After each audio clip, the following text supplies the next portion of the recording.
Before we get into the assignment of the culturally responsive text, I wanted to take just a few minutes to talk about what culturally responsive teaching is and what teachers who are culturally responsive do.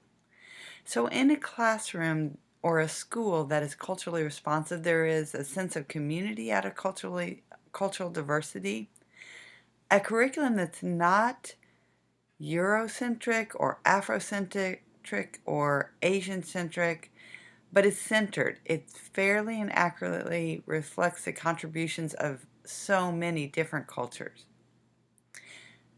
A classroom that is culturally responsive goes beyond Black History Month, Cinco de Mayo, but multicultural perspectives are included in a non stereotypical manner throughout the curriculum and throughout the year. Cultural diversity is seen as more than the color of your skin or your ethnicity.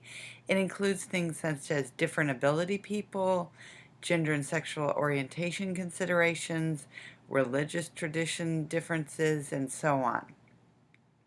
So, as a beginning teacher, how do you make sure you are culturally responsive? First, you need to value diversity. Accept, respect, and value different cultural backgrounds and customs, different ways of communicating, and different traditions and values. See these as assets that your students bring to the classroom and build on them. Next, you need to be culturally aware about yourself. Understand your own culture, all of your experiences, your background, your knowledge, skills, beliefs, values, interests.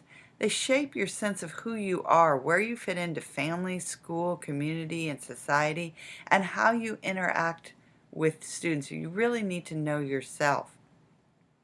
And you need to understand the dynamics of cultural interactions. Know that there are many factors that can affect interactions across cultures, including historical cultural experiences and relationships between cultures in a local community. And I see this as more important now with our political climate and all that's going on in our world as so important. So let's think about these as we talk about the culturally responsive text assignment, knowing that this is one small step towards us becoming culturally responsive teachers and providing the best education possible by meeting the needs of all of our students. So we need to include different texts, again, from different perspectives.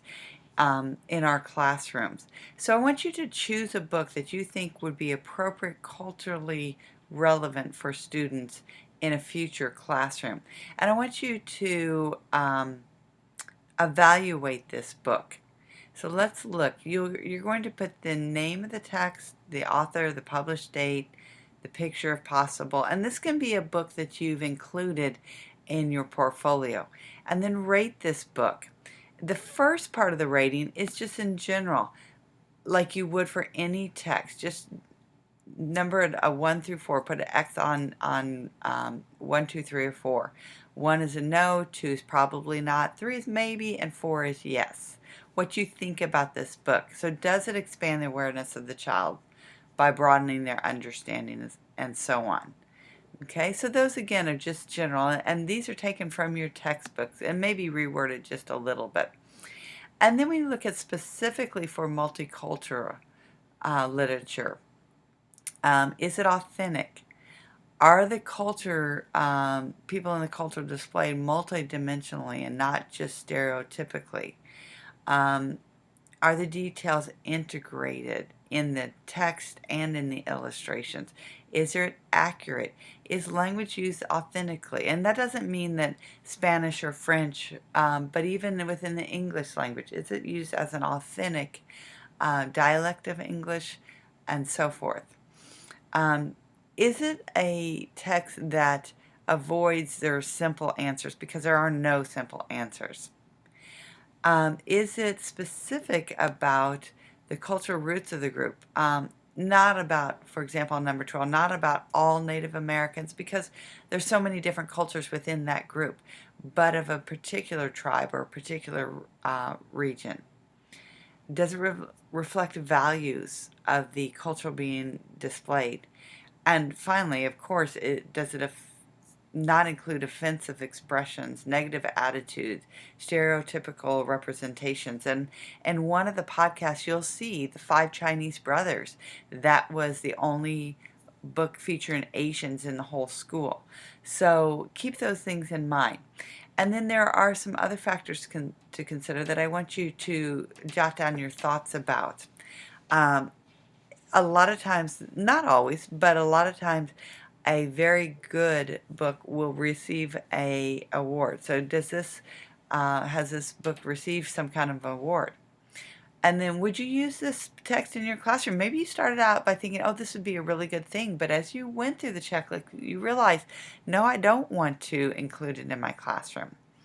And then just a general question of why do we need to include diverse literature in our classroom? What if you do, and I don't think this will happen, but if you have all kids of one ethnic group in your classroom, do you need to include diverse text? And what other factors might you need to consider when choosing culturally relevant text for students? So I really want you to think through this. I really want you to be culturally responsive teachers. Of course, we all think, oh yes, of course I want to do that.